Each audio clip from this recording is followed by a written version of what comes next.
Vocês sabem o que é o TEA, transtorno do espectro autista?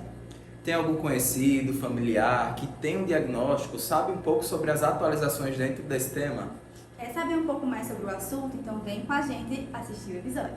Esse vídeo está incrível, gente. Tem muito conteúdo interessante. Fica até o final.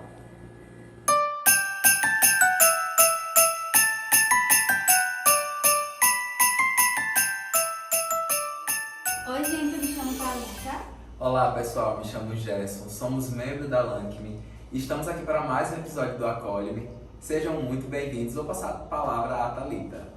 Hoje a gente vai ter um episódio muito especial. Nós vamos falar um pouquinho sobre transtorno do espectro autista e temos aqui duas convidadas, a dona Luciene, que é mãe de uma das membros aqui da LANCME, e A Tainara, que é enfermeira formada pela Universidade Federal de Alagoas, mestranda pelo Programa de Pós-Graduação em Enfermagem, vinculada à Escola de Enfermagem da Universidade Federal de Alagoas, vice-coordenadora do Núcleo de Enfermagem à Pessoa com Deficiência e sua família, NEDEF-UFAL, e já participou, já ministrou palestra com os estudantes de enfermagem da USP. Atualmente ela produz também pesquisas e ações na área de transtorno do espectro autista e sua família. não falei anteriormente, mas a dona Luciene, ela é mãe de uma criança que é do espectro autista, então vai trazer aqui o relato pessoal dela, né?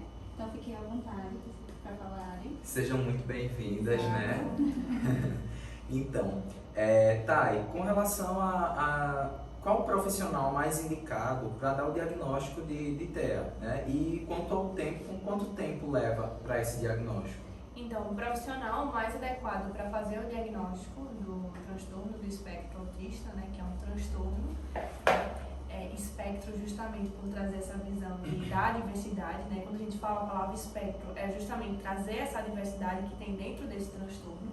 E o profissional capacitado para fazer esse diagnóstico é o médico, Mas a gente sabe que por trás do diagnóstico médico tem uma avaliação multidisciplinar. E aí vem com psicólogo, TO, fono e entre outros profissionais que acabam participando desse processo. Mas quem acaba fechando o diagnóstico é sempre o profissional médico. E aí inclui neuropediatra, neurologista, psiquiatra infantil. E são os médicos que fecham esse diagnóstico. Agora, quando a gente vai para a pergunta de qual é o tempo que a gente fecha esse diagnóstico, é até uma briga muito e até uma discussão mesmo que a gente vê assim no meio científico e assim das próprias mães falando, é que o que acontece? Isso varia muito de profissional para profissional, Inclusive, agora em 2023 saiu um projeto de lei que diz que o fechamento desse diagnóstico tem que ser 90 dias desde o agendamento da consulta e os psicólogos ficam falando que tem que ser entre 4 a 10 terapias, para que possam fechar esse diagnóstico, justamente como eu já falei, com a avaliação do TO, do fono, do psicólogo e do médico, Mas a gente sabe que dentro disso existe também enfermeiro, que eu tenho que puxar um pouquinho a sardinha pro meu lado também, que a gente também acaba contribuindo também para esse processo.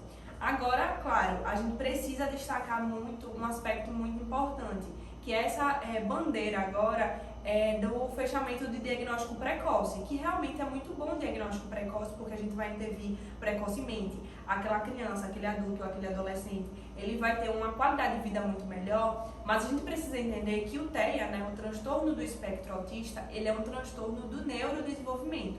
Então, é a forma como aquela criança, aquele adolescente, ele se comporta na sociedade. Então, o fechamento de um diagnóstico até os 2 anos, de certa forma, pode trazer aí um impasse, porque talvez aquela criança ainda não esteja se desenvolvendo e não tenha ainda aqueles sinais e sintomas clínicos do TEA. Então, a gente precisa estar muito atento a isso, porque é um transtorno do neurodesenvolvimento. Então, é a forma como aquela criança, aquele adolescente ou aquele adulto, porque muitos adultos acabam fechando o diagnóstico tardiamente, é justamente pela forma como ele se comporta na nossa sociedade. É bem interessante a gente ver a importância da multiprofissionalidade para o fechamento do diagnóstico e acompanhamento também dessa criança. Então, dona Luciene, a gente queria saber aqui, como foi desde o início, os primeiros sinais que o seu filho foi dando, até o fechamento do diagnóstico? Como foi esse processo? Você consegue contar um pouquinho da história? Sim. Os primeiros sinais foram as estereotipias, os movimentos repetitivos, a questão da interação social.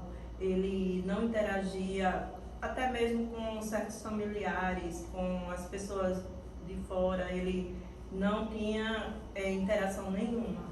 E os movimentos, né, de estar batendo palmas, de estar pulando, e os brinquedos, rejeitava todos os brinquedos grandes, só queria os carrinhos pequenininhos, bonequinhos, e tirava todas as cabeças dos bonecos, desmontava e ficava só com as pecinhas pequenininhas, enfileirando, encaixando.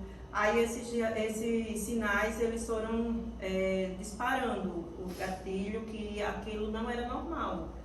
Então eu fui correndo atrás de uma solução, né, para aquilo ali, levando a vários médicos e ouvindo a mesma história. Mãe, a senhora está procurando doença para seu filho. Seu filho é sadio, seu filho é bom. O menino não tem nada, a senhora está procurando doença para ele. E foi muito cansativo, muito enfadonho, e às vezes dá vontade de parar. Não, vou parar, mas não tinha condições, porque aquilo ali me incomodava. Então eu tive que ir em busca da minha experiência mesmo, de me profissionalizar na área, para que eu mesma chegasse no médico com o diagnóstico praticamente fechado. Fui fazer educação especial, fui fazer psicopedagogia, fui fazer vários cursos direcionados ao autismo, para que eu mesma fizesse vários e vários relatórios e levasse ao médico. Olha aqui, o meu filho apresenta todos esses sinais, tudo isso aqui, e o que vocês têm a me dizer sobre isso? E mesmo assim foi muito complicado. Neuro, psiquiatra, ele passou por vários, e sempre dizendo que ele não era, até chegar ao ponto certo. Foi com quantos anos, mais ou menos, que a senhora conseguiu fechar com o profissional? 5 anos. Aí quanto tempo demorou esse processo? Demorou mais de 2 anos. Nossa. Mais de 2 anos. 90 dias, né? Olha só. Você vê, depende muito, porque é a forma como, perceba que quando ela relata, ela fala, ele se comportava assim, ele não tinha um ambiente sociável nem com os parentes. Então perceba como é que uma criança que tem 2 anos, que ainda está se desenvolvendo, que ainda não fala tipicamente como a gente vai avaliar, saber se ela tem socialmente ou não. Então isso aí é um olhar que a gente precisa ter, que, como eu já falei, é o transtorno do neurodesenvolvimento, é a forma como aquela criança ela vai se comportar na nossa sociedade. Então isso varia muito, por mais que hoje a gente queira muito fechar o diagnóstico precocemente, por saber a necessidade e por saber mesmo que a gente precisa fechar para começar as terapias, mas a gente tem que olhar para além disso e entender que a gente precisa fechar um diagnóstico realmente certo, porque se a gente não fechar um diagnóstico certo, a gente vai mudar um ambiente familiar que talvez não tenha aquele transtorno. Né? Exatamente. Então, dando continuidade às duas, né? Quais os principais mitos que vocês encontram a respeito da questão do autismo mesmo? Quer falar? Um dos principais mitos, né, que eu já ouvi e escuto sempre o autismo, você deu a vacina tal nele, então isso aí deve ter sido a vacina que causou o autismo dele. Às vezes as pessoas nem sabem o que é o autismo, mas elas vêm com algum diagnóstico, né? É a vacina. E também um dos mitos é que o autista, ele não tem empatia, ele não tem amor.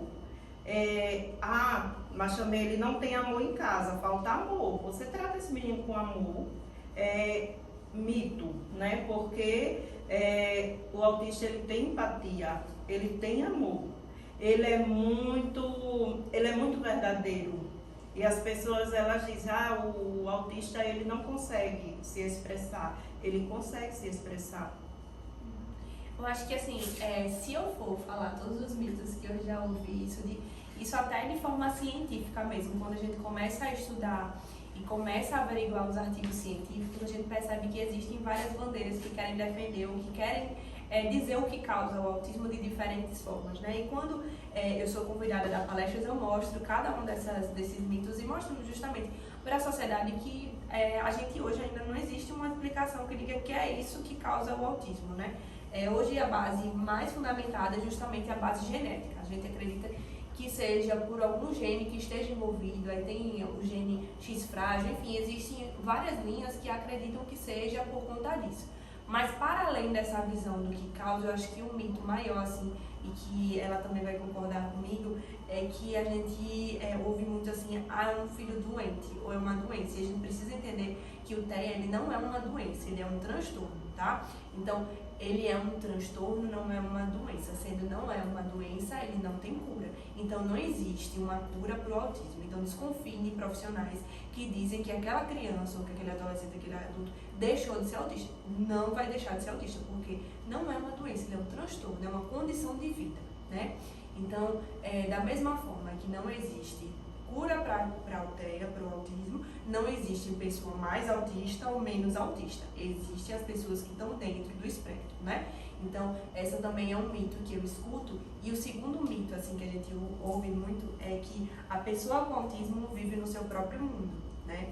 Isso aí, assim, toda vez que eu escuto, me causa um negócio, porque eles não vivem no seu próprio mundo, eles vivem no mesmo mundo que a gente, só que a forma como eles observam é diferente, assim como eu posso observar o mundo de uma forma e o Gerson pode observar o mundo de outra forma e tá tudo bem. Isso que causa a diversidade do nosso mundo, da nossa sociedade. Então, a gente acreditar que as pessoas com TEA vivem no seu próprio mundo é uma visão extremamente capacitista. E quando eu falo de capacitismo, é justamente esse preconceito às pessoas com deficiência, né? Que o TEA, o autismo, ele está dentro, né, classificado como pessoa com deficiência. Então, a gente pensar dessa forma, a gente está reiterando o capacitismo a essas pessoas. E assim, puxando o gancho, né? Você acha que existe algum tipo de informação, algumas informações importantes para os tutores dessas crianças, desses adolescentes, para lidar com a aceitação dessa pessoa que você convive, ou também com o processo de aceitação e lidar no dia a dia que não é disseminado na população? Com certeza. E assim, é uma coisa que eu, inclusive, observo, porque o que a gente observa hoje é que não existem ainda profissionais capacitados que saibam lidar com essas situações, né? E assim, dentro da atenção básica, isso logo no início, né? Porque quando a gente vai para a rede de atenção do SUS, tudo começa pela atenção básica. E geralmente, quem faz o acompanhamento e desenvolvimento, o crescimento e desenvolvimento dessa criança somos nós, enfermeiros, né? E o que eu percebo muito na prática é que os enfermeiros não sabem lidar com essa situação. Então, quando eu estava lá no postinho, trabalhando, a coordenadora do posto veio falar comigo para eu me reunir com uma mãe para conversar, porque a outra enfermeira não sabia, né, dar as orientações. E como ela sabia que eu já trabalhava na área, ela me chamou para conversar. E uma coisa que eu fiz questão de falar assim, olha, não é uma cruz que você está carregando. Não é isso, porque a gente olha para a mãe e diz, ai, bichinha, olha, o que você fez de errado? Deus está lhe punindo. Né? O que você fez de errado para você ter um filho como esse? Deus está lhe punindo. E é uma coisa assim, imagina você estar naquela situação, você tem uma criança que ela é neuroatípica, ela vive numa sociedade diferente do que as outras crianças, né? E aí já ter todas aquelas necessidades de suporte diferente e ver um profissional, ver uma pessoa de fora vir dizer assim, qual foi o pecado que você fez, né? O que você fez? Isso na sociedade, a gente já viu isso recentemente na mídia, quando uma vereadora falou para outra, não sei se vocês viram, né, a respeito disso, de dizer que era um pecado, que ela estava hoje pagando por esse pecado, e o filho dela tinha autismo por conta disso. Então, assim, essa visão errada, né? Então, a primeira coisa é entender, dizer, olha, senta aqui, olha, o autismo, ele não é uma doença, ele é uma condição de vida, é a forma como aquela criança ou aquele adolescente, ele se comporta na sociedade.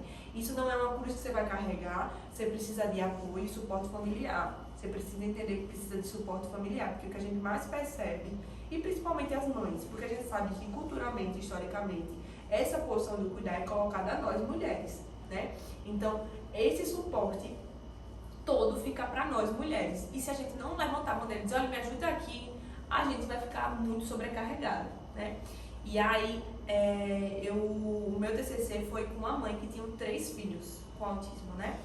Então, assim, ainda bem que ela tinha um marido para dar o suporte, mas muitas mulheres também são deixadas durante esse processo porque os homens reiteram dizendo que não fez filho doente, né? E eu boto doente entre aspas porque eu já expliquei que não é uma doença, mas na visão da sociedade ainda tem esse pensamento errado, né?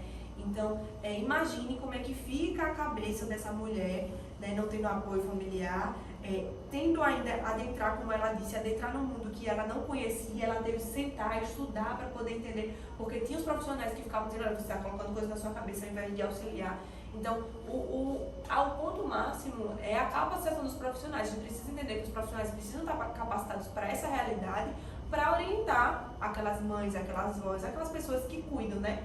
Porque se não tiver aquela mulher, eu digo mulher porque a gente sabe que é mulher, mães que faz isso, mas pode ser um homem, enfim, a família. A família precisa entender que precisa de suporte da família, né? Então, a fala assim, que me marcou muito dessa mãe, que ela disse assim, olha, Thay, eu hoje tenho apoio da família no sentido financeiro, se eu precisar de R$2, R$3 para pegar um ano para comprar comida, eu tenho. Mas por eu ter um filho com esse diagnóstico, os irmãos não querem pegar meu filho para ir no shopping, para ir no cinema, porque sabe que ele tem um diagnóstico que as pessoas no próprio shopping vão olhar errado. Então a gente tem duas visões, a sociedade, que ainda é muito preconceituosa e que olha de forma errada, e a gente tem a falta do apoio familiar, entendeu? Então ela precisa entender que ela precisa também ser cuidada, porque a gente como profissional, às vezes a gente quer pegar e cuidar da pessoa que tem o diagnóstico e esquece de toda a família que está atrás, né? Então precisa entender que aquela família também precisa de suporte, precisa de atenção e precisa de apoio também para vivenciar aquela nova realidade. Né? Muito interessante, né? E assim, bem relevante você tocar justamente sobre esse tema da rede de apoio dentro de casa, né? Que muitas vezes falta. Agora eu queria saber, aproveitando já que ela puxou esse assunto, quais as principais dificuldades que a senhora enfrenta quando a senhora leva o seu filho para os profissionais de saúde?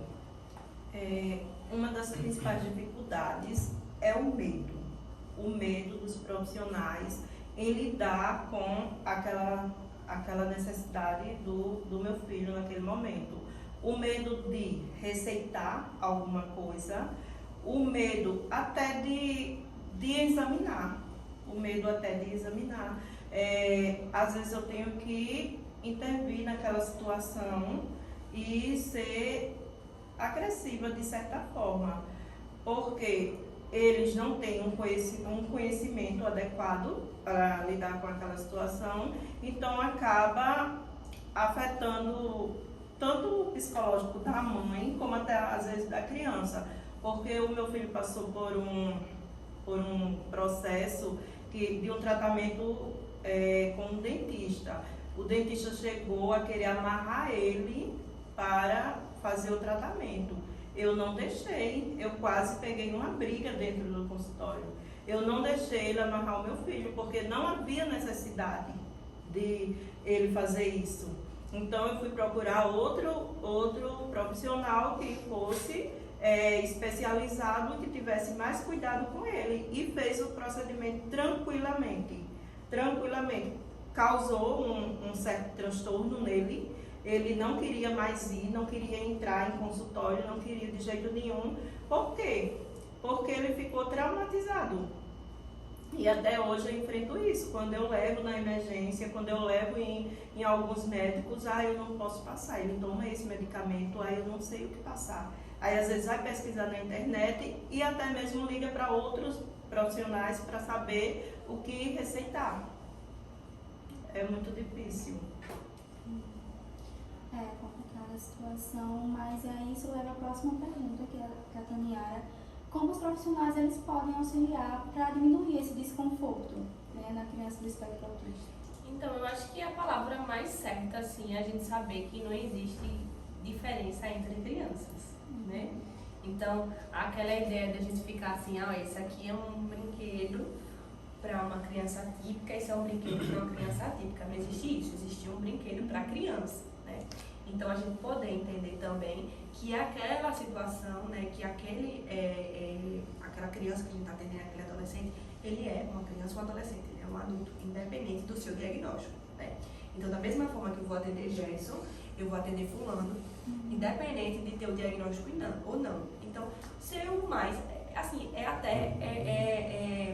eu não diria chato, mas eu acho até, irrelevante, não é essa palavra, mas assim, chega a ser difícil a gente falar, porque a gente fala seja humano, mas a gente já é humano, né? Então, a gente tem uma postura como a gente gostaria de ser tratado. Então, assim, entender aquela determinada situação, aquela necessidade, por isso que eu falo tanto que os profissionais eles precisam ser capacitados para entender que ali é uma necessidade, né, uma necessidade de suporte, né, um suporte para aquela determinada ação. Então, eu acho mesmo a gente conseguir entender aquela realidade, se capacitar para saber, aspas, lidar, né? Na verdade, a gente ser o mais humano possível. Pois é. Então, Tainá, com relação ao órgão público, né, que os pais, tutores das crianças com autismo devem se dirigir, né, para ter essa rede de apoio e se existe algum programa específico. Então, hoje, o órgão, né, que, digamos assim, que a gente mais direciona aquela determinada demanda é o CAPES, né? Que é o centro especializado para isso. Só que a gente sabe que existem os CES, que são centros especializados em reabilitação, que aí entra a Pestalozzi, entra a AP, a PAI, esses que também lidam com essas situações, né? Que são os profissionais que estão lá capacitados. Então, a gente tem esses órgãos, mas o que a gente sabe é que na realidade, quando a gente vai nesses lugares, está saturado. Tem listas e listas de pessoas em espera ainda para ser atendido.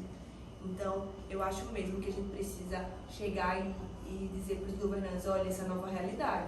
Se a gente pega os dados do CDC, né, que justamente traz essa nova realidade das pessoas com autismo, a gente percebe que está crescendo muito. Então, se está crescendo, a gente precisa dar uma atenção maior. Então, se a gente continuar nos mesmos órgãos, na mesma postura que a gente tinha antes, vai continuar aquelas crianças, aqueles adolescentes, aqueles adultos sem atendimento. E não existe, lembra que eu falei que não existe um diagnóstico de chegar e dizer, olha, ele deixou de ser autista, não é isso, não deixa de ser. Então, se não deixa de ser, aquela pessoa ela vai precisar da terapia, acompanhamento para sempre.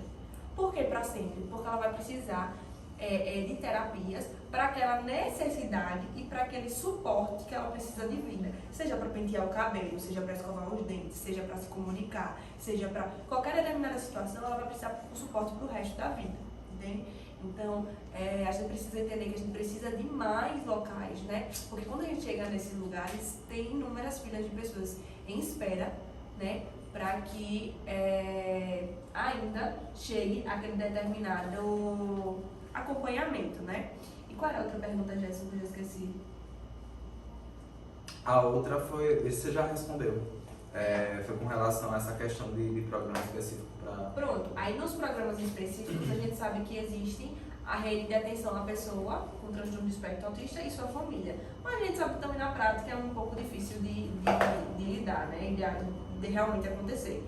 Então, quando eu fui convidada na Assembleia para falar sobre a questão do autismo, eu falei muito, gente, a gente precisa entender que a gente está precisando de profissionais capacitados. É muito bonito vocês aqui chegarem, vocês governantes, lindo, maravilhoso, chegar aqui e dizer, olha, a gente precisa de profissionais capacitados. Sim, mas você está fazendo o que para capacitar esses profissionais?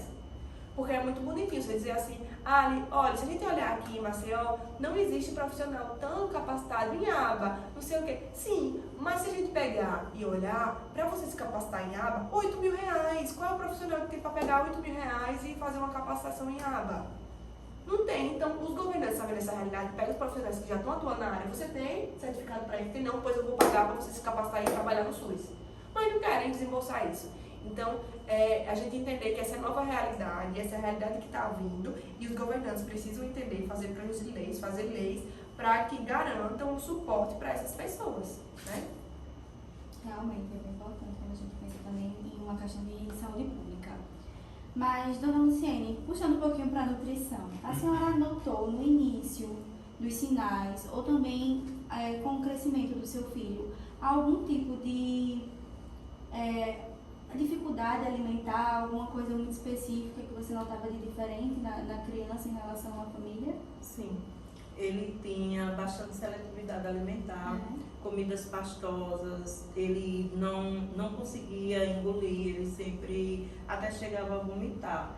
Aí, às vezes, por período, até hoje, tem horas que ele só come cuscuz. Só queria cuscuz, porque cuscuz era amarelo, com ovo mexido que também era amarelo. Aí queria passar o dia inteiro só comendo cuscuz. Aí tem dias que era feijão com farinha, porque é mais sólido. Comida pastosa ele não comia de jeito nenhum. Vitaminas, só o suco também, só suco de maracujá. Outro suco de jeito nenhum. E comidas pastosas nem vê, até hoje. Uma preferência por uma cor específica, né? Também. Entendi. A gente vê, ela falou um pouco sobre a multiprofissionalidade, né, a importância do acompanhamento, o qual é importante também que se tenha um nutricionista que trabalhe com seletividade alimentar, que trabalhe, né, com crianças do espectro autista, para poder guiar a mãe, porque é uma luta, a gente sabe, né? Criança por si só já é complicado a introdução alimentar para comer.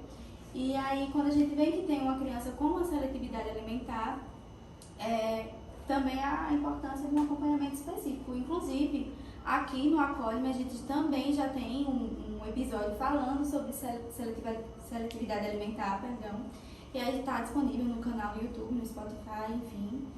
E se quiserem saber um pouquinho mais sobre, né? Agora, para concluir aqui o episódio, a gente queria saber o que vocês gostariam de dizer, ambas. O que gostariam de dizer para os tutores, para os familiares de pessoas que têm dúvidas sobre um possível diagnóstico de um familiar ou que convivem com pessoas, com crianças mais especificamente, do espectro autista. O que é que vocês gostariam de deixar aqui? Quer falar? Eu gostaria de dizer que sejam persistentes, tenham paciência e o que as pessoas com deficiência precisam é de muito amor. Muito amor, sejam amorosos e, mais uma vez, sejam persistentes até conseguirem os objetivos, que não para nunca. Eu acho que a minha fala, assim, para encerrar, é falar mesmo, trazer justamente essa reflexão para os profissionais, para as pessoas que estão nos escutando, sobre esse olhar anticapacitista, né? A gente sabe que essa é a realidade, existem pessoas com deficiência, e o olhar que a gente tem, a forma como a gente trata, isso muda completamente a vida daquela pessoa. Então, no ônibus, se você está no ônibus e tem uma pessoa com deficiências, que você está ali, ceda o seu lugar para aquela pessoa sentar, né? Porque é difícil, se você está com uma pessoa que tem autismo, né? É difícil o ambiente do ônibus por si só. Então, se a gente já olha com um olhar preconceituoso, a gente não cede o lugar, ali vai gerando ainda mais um desconforto para aquela mulher e para aquela pessoa que tem um diagnóstico, né? Quando é aquela mãe que acompanha, né? Ou aquele familiar, gera aquele desconforto no familiar. Aquele familiar com aquele desconforto não vai querer de novo, e isso vai gerando ainda mais o isolamento daquela pessoa. Então, acolham, né? Existem, e botem na cabeça que existe a neurodiversidade, né? Existe a diversidade na nossa sociedade, e entenda que o autismo, por uma vez por todas, não é uma doença, tá? Ele não é uma doença, ele é uma condição de vida. Então, entendam que ali é um transtorno, tá? E não existe pessoas mais autistas ou menos autistas. Existem as pessoas que estão dentro do espectro. É isso, pessoal. Então, gostaríamos de agradecer, né, dona Lucilene e Thay, por virem aqui nesse dispor a nos ajudar, tirar essas dúvidas, trazer essas informações que são extremamente importantes, né? E não esqueçam, pessoal, lá no Instagram da Liga, vocês vão encontrar várias outras informações, não só sobre essa questão também da seletividade alimentar e os outros episódios do Acolhe também, tá?